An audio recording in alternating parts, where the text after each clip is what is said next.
Hello all. This is kind of my first unboxing video. Not really doing it for any specific purpose other than to kind of show friends some of the things I really got. So anybody wants to check it out, cool, go for it. Beyond that though, this is just kind of a test to see how it all goes. And for this first test, I kind of picked something up that I just recently got a couple of days ago. Just came out. And that is the WWE Ringside exclusive Edgeheads. I'm really excited for this. I just think it's awesome that basically the Major Wrestling Figure Pod willed this into existence, it seems like, after talking about it for so many years and kind of just getting it to happen, even though they're both not there anymore, is pretty great. For those of you who don't know, Major Wrestling Figure Pod is formerly Kurt Hawkins and Zack Ryder's podcast, now going by the real names Brian Myers and Matt Cardona, since they're no longer with the WWE. But I think this is kind of cool just to have on the way out. And like I said, just willing it kind of into existence the way they did is just pretty amazing to me. So here we have it. Kind of comes with this purple box. I really like it. I like the idea with the box. It's a little bit different than their standard figures, which I like when Ringside kind of does something a little bit different than just what we see all the time at the shelves in stores. Got Ringside sticker. We got the purple thing. Kind of has that rated R kind of thing going, which obviously right here up top, rated R Superstar. Kind of during that 07, 08 kind of run with him and The Undertaker. And so, we kind of turn to the side. There we have Edge, and then we kind of go to the other side, and of course we have the interchangeable Edgeheads. Again, I know some people are probably thinking, why are there two guys? If you're not familiar, why there are two guys who can go onto Edge's body? It's because when they kind of showed up, they had a thing where they were just such big Edge fans that they were the Edgeheads, and they would dress just like him, to the point where they even had the tattoos painted on them like he had. So it actually kind of makes sense for them to be able to have the same body that he does. So I always thought that was cool. And then, of course, on the back, we have kind of just the general presentation, the little bio kind of going into that feud with The Undertaker, the feud with Batista, kind of just the things that were going on during that run. And, yeah, if you want to read that, you can go to pause that and read it. But for now, let's just kind of get them popped open and see what we got working with.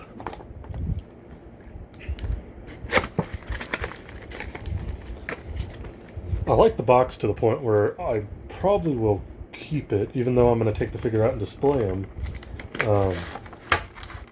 I definitely wouldn't mind just kind of keeping the box, because I like the color scheme and everything on it. As there we go.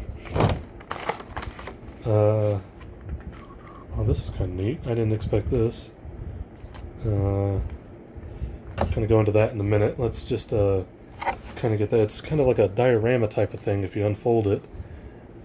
We'll get to that in a minute. I'm going to kind of just look at what we got here first. So, first thing we kind of have, this is our Zack Ryder head, Matt Cardona. Has the beanie, great facial expression. I know some people at first were kind of weird about this, but even he was able to find the photo that was referenced for this, so that's pretty cool. Has a little goatee there, long hair, kind of comes out. Yeah, pretty cool looking. Of course, we got our next one here. Kurt Hawkins, Brian Myers. Again, another likeness. They did get rid of the beard, the chin strap that was on there. He never really had that. I don't know why the original kind of photos and stuff had that, but they did remove it for the official release, which is awesome. So yeah, a great likeness on him too. And then of course we have a couple interchangeable, open hands. Let's see if we can get that a little bit better there. Come on. Yeah, there we go. So yeah, that's kind of what we got going with those. There's two of those, one for each hand, so we need to take a look at the other one. And then we kind of get to the main part of this. Our Rated R superstar himself, Edge. This is a pretty good Edge. There is a little bit of a wonkiness to the face. Maybe that's just me. But it's not bad at all. The coat is kind of the hard rubber, mainly in the shoulders here, so I know that's going to be a bit of a pain to kind of get off. You know, he's got the kind of the rock and roll hands going. You know, he can. It kind of.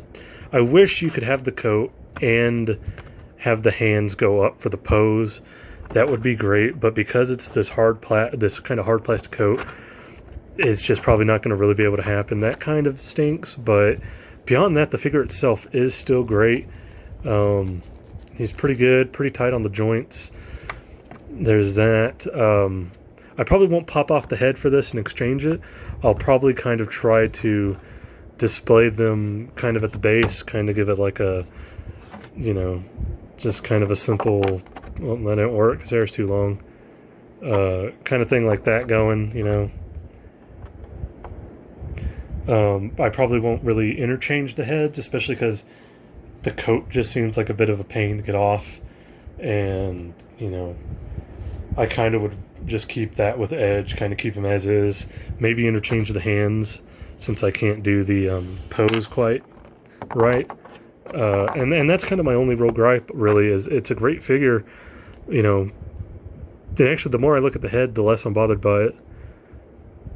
Maybe it's just the angle and the light I was kind of looking at. But beyond that, it's a great looking figure. I think they did pretty well with the body. Again, the hands are great with the whole devil horn hands thing. It's just the coat. I wish we could have gotten some kind of soft good coats. I know Edge figures in the past have always kind of had this, but it's always such a pain to kind of get on and off, and I wish we could have gotten more of a soft good type of thing that was easier to get on and off. Maybe get the hands up, see, because, you know, with this, you know, you're barely being able to move him at all, and that's about it. For his attire underneath, you know, you just got the plain black and silver that he kind of wore during that time. I believe it's Armageddon 07. I could be wrong. I want to think I'm right, though, so I'm going to kind of say Armageddon 07 on this attire. I'm glad they made they did make this black. In the original kind of photos, it was like a light gray, and it just looked kind of weird because I don't think he really wore that. Yeah, but they went ahead and made it black and kind of gave it a more proper, you know, look for Edge. And yeah, that's about it. This is a pretty good one. I'd try to take the coat off and kind of give him a little bit more posability for y'all, but it's just, with these types of coats, it's such a hassle. Whether it's him, they do it with Undertaker too sometimes, and it's such a hassle to get on and off. I'd rather not go through that, to be honest. But yeah, these heads are just, you know, awesome. Just great likenesses all around, and like I said, the actual Edge head itself, the more I look at it, the more I'm actually pretty pleased with it. At first, kind of with photos and stuff, and when I first kind of got the box in the mail, I was a little skeptical, but the more I look at it, the more I'm like, you know what, no, this is actually pretty good. So yeah, thanks, and yeah, great figure. I really do like it. I have a couple of other Edges, but I think this one's definitely going to be kind of the one I go with, just because I thought he was just probably the best heel on the roster at that time. If not, then he was definitely up there, and kind of represents, in my opinion, kind of the peak of what he really was. So even though I love his tag team with Christian as a singles run, this is definitely, you know, probably the best aspect of his career. So yeah, thank you, and awesome.